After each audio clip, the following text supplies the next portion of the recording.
take a look at union organizing from an employment law perspective.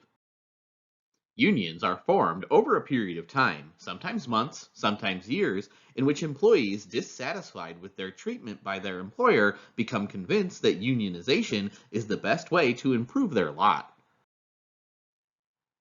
As an organizing campaign develops momentum, there is typically much discussion and persuasion among workers, rallies, and requests to sign petitions. Non-employee organizers from established unions often play an important leadership role, but for the most part, employees organize themselves.